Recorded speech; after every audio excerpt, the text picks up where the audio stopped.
গোপালগঞ্জের সহিংসতার ঘটনায় সন্ত্রাসবিরোধী আইনে ৭৫ জনের নাম উল্লেখ সহ অজ্ঞাত ৪০০ জনকে আসামি করে মামলা দায়ের করেছে পুলিশ। এই ঘটনায় এখন পর্যন্ত ৪৫ জনকে আটক করা হয়েছে। বিএনপি যদি মনে করে জামাত রাজাকার এই দল বাংলাদেশে রাজনীতি করতে পারবে না, তাহলে আপনারা রাজনীতি করতে পারবে না। গোপালগঞ্জ থাকবে না, থাকবে শুধু বাংলাদেশ। আমাদেরকে গালি দেয় রাজাকার বলে। রাজাকার শব্দটা তো এখন একটা অ্যাওয়ার্ড হয়ে গেছে, অ্যাওয়ার্ড। রাজাকার রাজাকার গালি দেওয়ার দিন শেষ। জামাত শিবিরের ভাইরা আপনারা শায়েখে চরমনাই মুফতি ফয়জুল করিমকে একটা আনুষ্ঠানিক ধন্যবাদ জানান, অ্যাটলিস্ট কমেন্ট করে ফেসবুকে লিখে ধন্যবাদ জানান শায়েখে চরমনাই মোবারকবাদ। জয় একটা খোঁজ নিয়ে এই গোপালগঞ্জ নিয়ে একটা স্ট্যাটাস দিল, মানে একজনকে পুলিশ মানে তার দেহ নিথর দেহ আর কি ভ্যানে তুলতেছে, উনি এটা পোস্ট করছে যে গোপালগঞ্জ নিয়ে কি হচ্ছে, গোপালগঞ্জে পুলিশ কি করতেছে। আসলে ওইটা ছিল 2024-এর ব্রাহ্মণবাড়িয়ার দিকে কোন একজন পকেট মারায় ধরা খায়া গণপিটুনিতে ওনার প্রাণ গেছে, আর ওই লাশটাই পুলিশ গাড়িতে উঠাইতেছে, আর সেটাই জয় স্ট্যাটাস দিয়া বলতেছে গোপালগঞ্জের। আর এই গোপালগঞ্জের ঘটনা নিয়ে জয় শুধু পুলিশকে বদনাম করতেছে। আমাদের প্রিয় আমিরে জামাত ডাক্তার শফিকুর রহমান, যিনি এই জাতীয় সমাবেশে সভাপতিত্ব করবেন, যিনি আমাদের প্রিয় নেতা, যিনি 24 জুলাইয়ের গণ অভ্যুত্থানের পরে এদেশের গণ আকাঙ্ক্ষার স্বপ্ন অনুযায়ী নতুন বাংলাদেশের স্বপ্ন সারথী। গোপালগঞ্জে 4 জনের মৃত্যু নিয়ে একটা বিতর্ক আছে।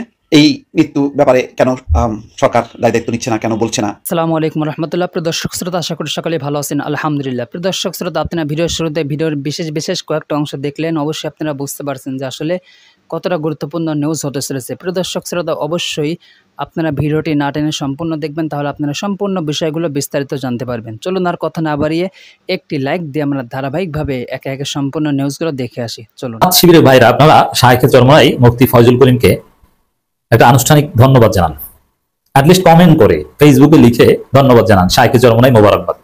অ্যাপ্রিশিয়েট করতে হবে, শায়েখে চরমনাই একটা নজিরবিহীন ঘটনা ঘটিয়ে দিয়েছেন জনাব মুফতি ফয়জুল করিম।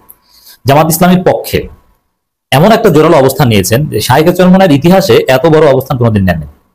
আমার এই মুহূর্তে জামাতের পক্ষে কথা বলা, কে জামাতের পক্ষে, কে জামাতের শুভাকাঙ্ক্ষী, এইটা মাপার সবচাইতে বড় অস্ত্র, মানদণ্ড যেটা, সেই মানদণ্ডেই শায়েখে চরমনাই জামাতের পক্ষে, শিবিরের পক্ষে কথা বলেছেন, অবস্থান নিয়েছেন।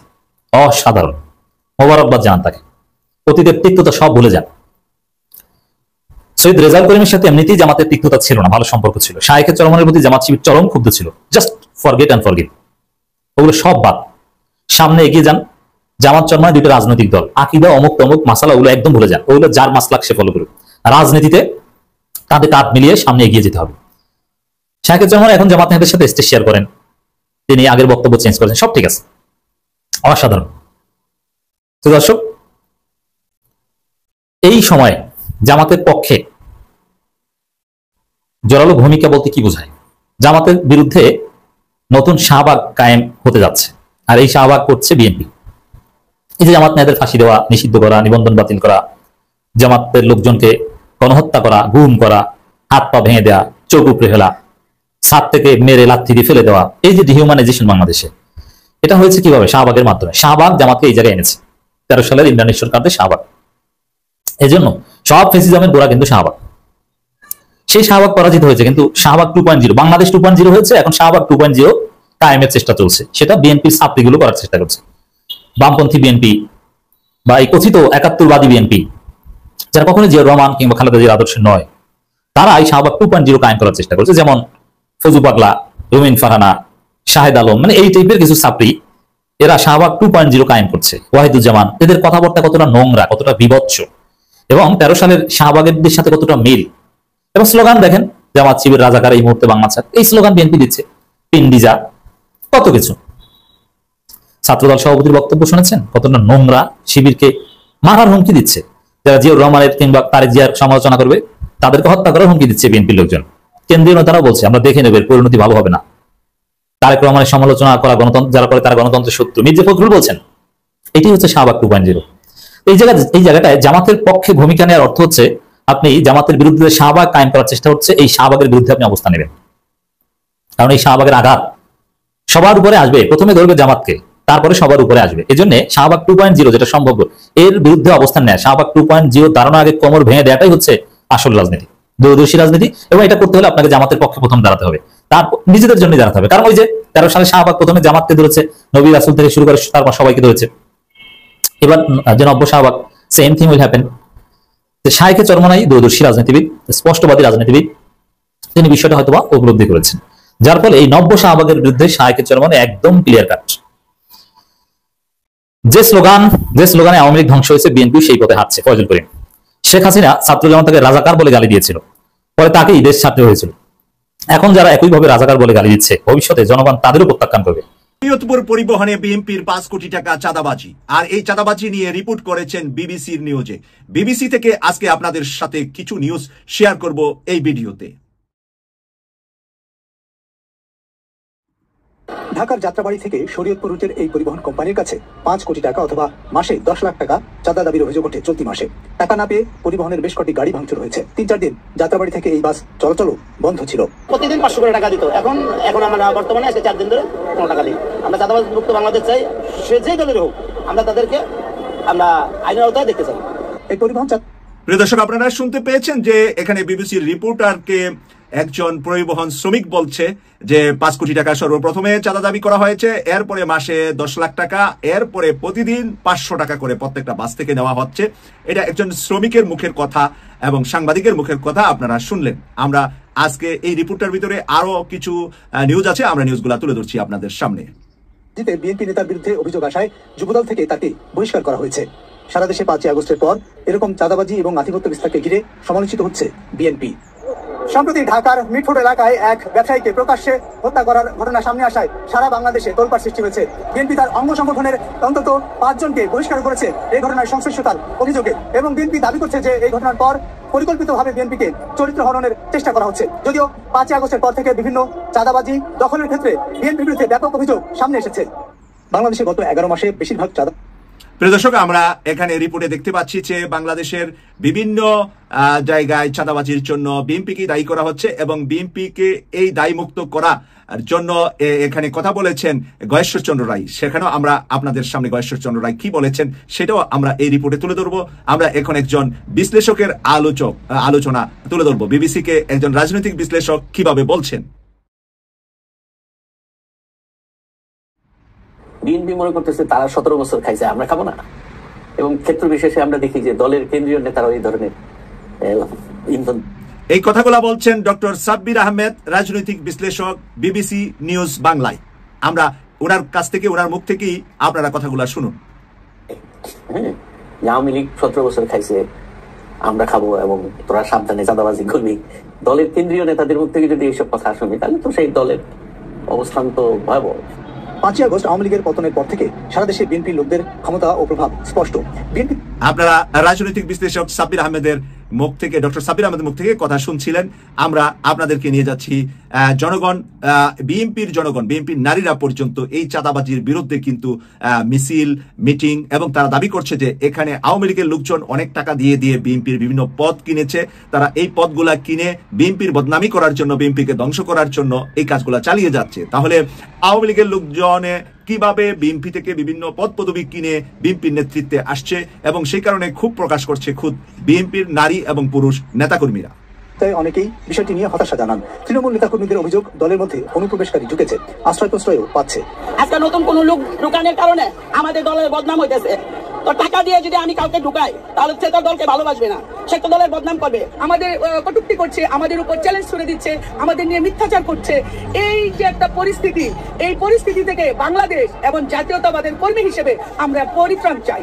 ক্ষমতায় যাওয়ার আগেই প্রিয় দর্শক, আপনারা 2 জন নারী নেত্রীর মুখ থেকে কথা শুনলেন। তারা এই অনুপ্রবেশকারীদের কাছ থেকে পরিত্রাণ চা বিএনপির। আসলে কতটুকু অনুপ্রবেশ করেছে আর কতটুকু অনুপ্রবেশ করে বিএনপির ক্ষতি করছে বলে আপনারা মনে করছেন, আপনাদের মন্তব্য কমেন্টস করে লিখবেন। আমরা আপনাদের মন্তব্য শুনবো। এবার বাবু গয়েশ্বর চন্দ্র রায়ের যে সাক্ষাৎকারটি নিয়েছে বিবিসি, সেটা আমি শেয়ার করছি আপনাদের সাথে।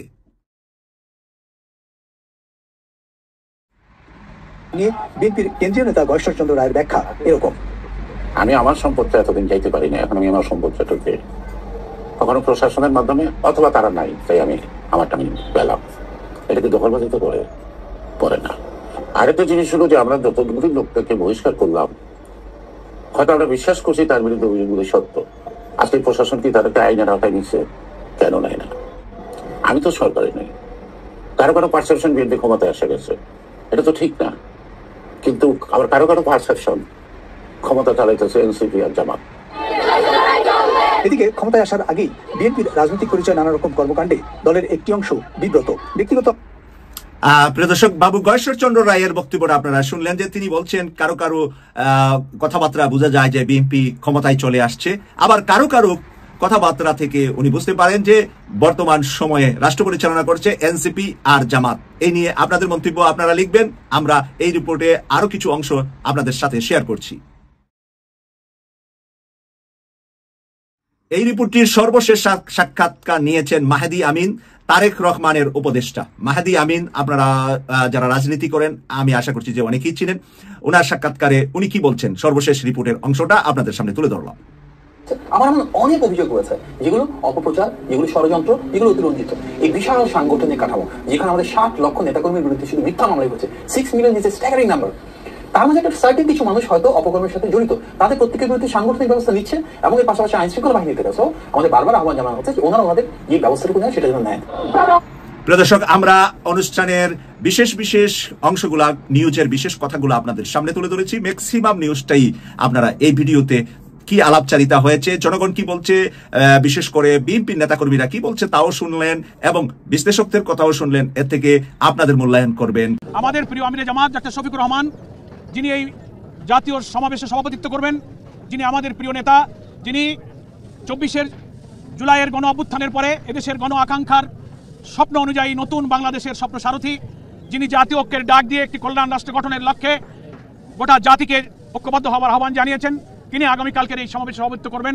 তিনি আপনাদের সকলকে সালাম জানিয়েছেন, দেশবাসীর কাছে তিনি দোয়া চেয়েছেন যে আমাদের দীর্ঘদিনের সাধনা অনুযায়ী মানুষের এই আকাঙ্ক্ষার মহা সমাবেশ, জাতীয় সমাবেশ যেন সুষ্ঠু সুন্দরভাবে সাফল্যমণ্ডিত হয়। আমরা ইতিমধ্যে খবর পেয়েছি রাজধানী ঢাকা, তার পার্শ্ববর্তী জেলাসমূহ, এমনকি সারা বাংলাদেশের বিভিন্ন জেলা, শহর, নগর, বন্দর, গ্রাম থেকে উৎসাহী জনতা, লক্ষ লক্ষ মানুষ এখন রাজধানীর দিকে ছুটে আসছে। চলো চলো ঢাকা চলো, এই সুর তুলে লক্ষ মানুষ ইনশাআল্লাহ আগামীকাল সকাল 10টার মধ্যে রাজধানীর বিভিন্ন প্রবেশ পথ দিয়ে প্রবেশ করবে ইনশাআল্লাহ। আমাদের মঞ্চের নির্মাণের কাজ ইনশাআল্লাহ সন্ধ্যা নাগাদ আশা করি আমাদের মোটামুটি সম্পন্ন হবে। এখনো সময় আমাদের আছে। মাঝখানে কিছু বৃষ্টির কারণে আমাদের কিছুটা বিঘ্নিত হয়েছে। এই মাঠের মাঝে মাঝে পানি জমা ছিল, বৃষ্টির কারণে গর্ত ছিল। আমরা প্রচুর পরিমাণে বালি ভরাট করে মাঠকে সমতল করার চেষ্টা করছি। আমাদের আমন্ত্রিত অতিথিদের জন্য মঞ্চের পেছনে গ্রিন রুমের ব্যবস্থা রাখা হয়েছে। গোটা মাঠে আমরা বসবার জন্য ত্রিপল দিয়ে সমতলভাবে বিছিয়ে দেব। আমাদের স্টেজে প্রায় 300-র মতো চেয়ার থাকবে। আমাদের জাতীয় নেতৃবৃন্দ, শহীদ পরিবারের সদস্যবৃন্দ, আমাদের কেন্দ্রীয় কর্মপরিষদ, নির্বাহী পরিষদের সম্মানিত সদস্যদের জন্য মঞ্চে আসন থাকবে এবং সেই আসনগুলো সুনির্দিষ্ট থাকবে ইনশাআল্লাহ। মঞ্চের সামনে ডান দিকে একদিকে 300 আর একদিকে 300, 600 অতিরিক্ত চেয়ার থাকবে, যেখানে আরও আমন্ত্রিত অতিথি, জুলাই যোদ্ধা যারা আহত এবং কিছু শহীদ পরিবার, সাংবাদিক বন্ধুগণ, আমন্ত্রিত অতিথি এবং আমাদের সম্মানিত জেলা আমির বৃন্দ সেখানে ইনশাআল্লাহ আসন গ্রহণ করবেন। পর্যাপ্ত টয়লেট ব্যবস্থা যতটা সম্ভব এখানে হাইজিনিক উপায়ে, কিছু ভিআইপি মেহমানদের জন্য, সাধারণের জন্য পৃথক পৃথক জায়গায় আমরা টয়লেটের ব্যবস্থা করছি। সার পানি আমরা নিজস্ব ট্যাপ দিয়ে অজু এবং অন্যান্য ব্যবহারের পানির ব্যবস্থা ইনশাআল্লাহ আমরা রাখবো। এবং খাবার পানির জন্য আশা করছি যারা উপস্থিত হবেন প্রত্যেকেই ব্যক্তিগতভাবে তারা মিনারেল ওয়াটারের বোতল হয়তো সাথে রাখবেন। তারপর এক্সট্রা আমরা ইনশাআল্লাহ 50-60 হাজার মিনারেল ওয়াটারের বোতল আমাদের বিভিন্ন মেডিকেল বুথ থাকছে, 15টি মেডিকেল বুথ থাকছে। আগে ওগুলো ওখানে নিয়ে ঢুকাই দেওয়া হয়েছে। আর গুজবটা একটা থামাইতে পারবেন না, এটা তো যুদ্ধের একটা অংশ। ডক্টর ইউনূস স্যার বলছে না দেশ যুদ্ধময় পরিস্থিতির মধ্যে দিয়ে যাচ্ছে, তাহলে গুজব থাকবে না কেন? আমি লিখতে গুজব ছড়াবেই, তাই না? কিন্তু আমরা কেন ওটা বিশ্বাস করব? এটা হলো বড় প্রশ্ন। আমাদের এই যে বুদ্ধিজীবীরা এখন দিশাহারা, কোনো হিসাব নিকাশ মিলাইতে পারতেছে না। ওরা বলতেছে কেন ওইখানে গেল, আর ওইখানে যখন যাবে একেবারে বঙ্গবন্ধুর কানের কাছে যায়া মুজিববাদ নিপাত যাক, ওই স্লোগান কেন দিতে হবে তার কানের কাছে যায়া? ভাই ওই স্লোগান দিলে অসুবিধা কি? ওই স্লোগান তো দিতে পারছে, বঙ্গবন্ধুর ঘরের মধ্যে ঢুকাই তো দিয়ে আইছে, যেখানে আপনারা অনেকেই কোনোদিনই যাইতে পারেন নাই, কোনো মিটিং করতে পারেন নাই। বড় বড় দলরা কিন্তু ফেল করছে, গোপালগঞ্জে পারে নাই কিন্তু ওইখানে যায় মিটিং করতে। দেখেন ওরা কিন্তু যাওয়ার আগেই সব খবর পাইছে, তাই না, যে ওইখানকার অবস্থা ভালো না, তারপরে তো ঢুকছে। ভাই এটা হলো কলিজা, ভাই কলিজা লাগে। এইটাই এখন অনেকের মাথা ব্যথা, এইটাকে এখন ফেলুর দেখাবার জন্য যে না এটা সাকসেসফুল হয় নাই, ওরা এখানে গেছে মাই খেয়ে চলে আসছে। ভাই আপনারা যা ইচ্ছা তাই বলতে থাকেন, কিচ্ছু যায় আসে না।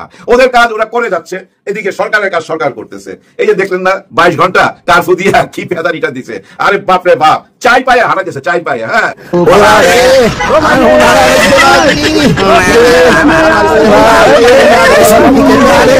আরে ভাই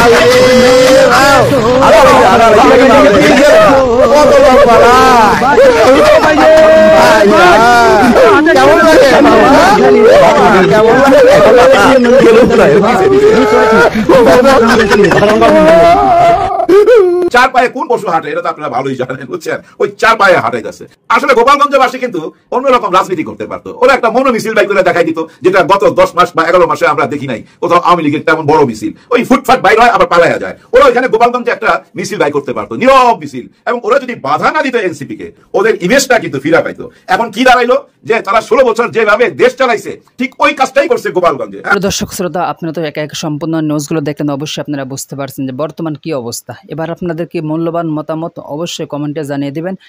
আর ভিডিওটি ভালো লাগলে অবশ্যই লাইক কমেন্ট শেয়ার করবেন এবং নিত্য নতুন এরকম সকল আপডেট নিউজ পেতে আমাদের এই চ্যানেলটি সাবস্ক্রাইব করে পাশে থাকবেন। ধন্যবাদ।